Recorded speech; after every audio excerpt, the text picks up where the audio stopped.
You're listening to Audiology. Support this channel by becoming a member and be sure to submit your requests for topics in the comments below.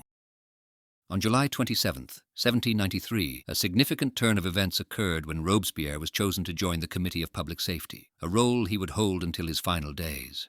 Between September 1793 and July 1794, this committee saw its power soar, largely due to the harsh measures introduced during the Reign of Terror. These included the law of suspect and the law of 14th Frimaire, establishing the committee as the de facto governing body of the revolutionary government, though it operated under the watchful eye of the National Convention. During this turbulent period, two opposing factions emerged, challenging the newly formed revolutionary government. On one side were the left-wing ultras, also known as Hébertists or exagérés, rallying around Jacques Hébert. This faction, which included leaders from the Paris Commune and the Cordeliers Club, advocated for even more severe repression than was currently being enacted and pushed for the de-Christianization of society. Opposing them were the moderate right-wing Citres, or Dantonists, named after Georges de Danton. This group, also involving figures like Camille Desmoulins from the Cordeliers Club, stood firmly against the Terror's brutal mechanisms and the Committee of Public Safety's policies. The conflict between these groups reached a climax when both were accused of conspiring against the revolutionary government and were executed by guillotine, the Hébertists on March 24th and the Dantonists on April 5th. These purges solidified the committee's power, yet took a personal toll on Robespierre, particularly the loss of Danton and Desmoulins, who were once his allies. The weight of his responsibilities, combined with increasing expectations from both the Committee on Public Safety and the National Convention, began to erode Robespierre's health and well-being. This strain led him to decrease his involvement with the Jacobin Club and the National Convention, signaling a marked change in his capacity to lead. Robespierre didn't show up at the National Convention until May 7th.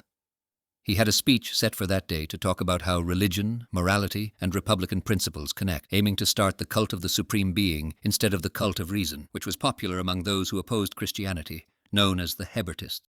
By May 21st, 1794, the revolutionary leadership decided to focus the terror in Paris, shutting down many trials in the provinces.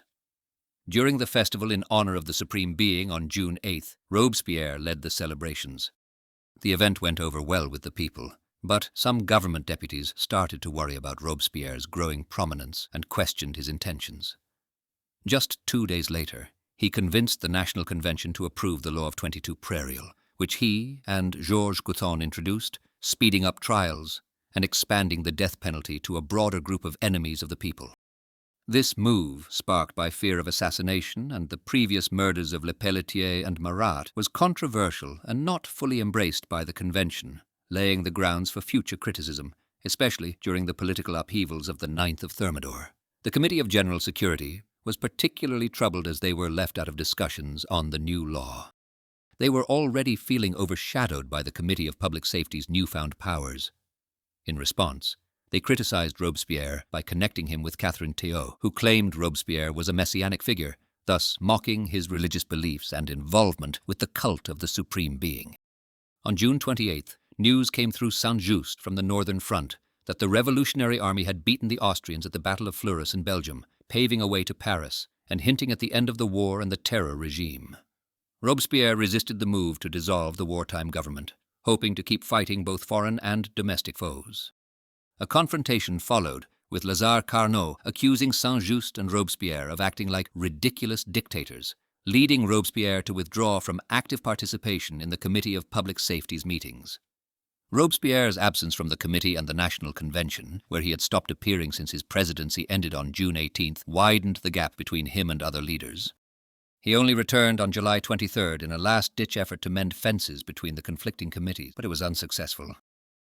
Robespierre, taking a break from his duties at both the National Convention and the Committee of Public Safety during June and July, known in the revolutionary calendar as Messidor, was busy crafting a speech. He planned to present this speech on the 26th of July or the 8th of Thermidor.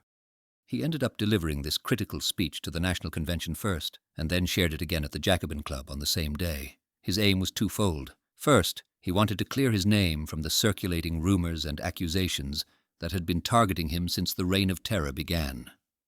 Second, he aimed to expose what he saw as an anti-revolutionary conspiracy, infiltrating both the convention and its governing committees. Although he directly named only 3 deputies, Pierre-Joseph Cambon, François-René Mallarmé, and Dominique Vincent Ramel-Nogaret, his speech implied the guilt of others as well. This vagueness created a sense of fear within the convention, as many deputies began to worry that Robespierre was signaling another purge, similar to those that had targeted the Dantonists and the Hébertists. Later that same day, when Robespierre took his speech to the Jacobin Club, the reaction was largely supportive, despite some initial resistance. This support effectively silenced his critics within the club, including Jacques-Nicolas Billaud de Varenne and Jean-Marie Collot d'Herbois, who had contested the idea of printing the speech and were subsequently driven out of the Jacobin Club. On a stormy Sunday, the 27th of July, Parisian workers came together to protest against wage caps. Around noon, Louis-Antoine de Saint-Just began to speak at the convention without prior approval of his speech from the 2 committees. His speech was quickly interrupted by Tallien, who pointed out that both Robespierre and Saint-Just had distanced themselves from the committees and were now acting on their own interests. Following him, Billaud Varenne shared how he and Collot were expelled from the Jacobin Club the day before, directly accusing Robespierre of plotting against the convention. When Robespierre tried to defend himself, the uproar inside the convention and the loud cries from deputies calling him a tyrant and conspirator prevented him from speaking. Subsequently, the convention decided to arrest 5 deputies, Robespierre, his brother, Couthon, Saint-Just and Lebas, along with François Henriot and other officials loyal to Robespierre. They were escorted to the Committee of General Security to be distributed to different jails. However, the city's prisons refused to hold the deputies and officials. This refusal was reinforced when a delegation from the Paris Commune, which supported Robespierre, approached the prisons and insisted they not accept the arrested individuals. Shortly after midnight, a gathering of around 50 people, including the 5 detained deputies, Dumas and Henriot, convened on the first floor of the Hôtel de Ville to deliberate on their next steps. When the National Convention discovered that Robespierre and his associates hadn't been imprisoned, they immediately labelled Robespierre, Saint-Just and the other deputies as outlaws. They ordered the armed forces to storm the Hôtel de Ville. By 2:30 in the morning, they had successfully arrested them there. As for Robespierre's injury, there are 2 stories. One suggests he tried to end his own life with a pistol, while the other claims he was shot by Charles-André Meda, a police officer at the scene. After the incident, Robespierre, with a severely injured jaw, was taken to the waiting room of the Committee of General Security, where he spent the rest of the night. The following day, which was meant to be a day of celebration and rest in the French revolutionary calendar, Robespierre and 21 of his followers, including Henriot, were taken to the Revolutionary Tribunal around 2 a.m. and sentenced to death. Later that evening, the condemned group, who were on average 34 years old, were paraded in 3 carts to the Place de la Révolution. A crowd, yelling insults, followed them. Robespierre, with his face still swollen, kept his eyes shut during this ordeal. He was the 10th person called up to the guillotine platform, which he approached without help.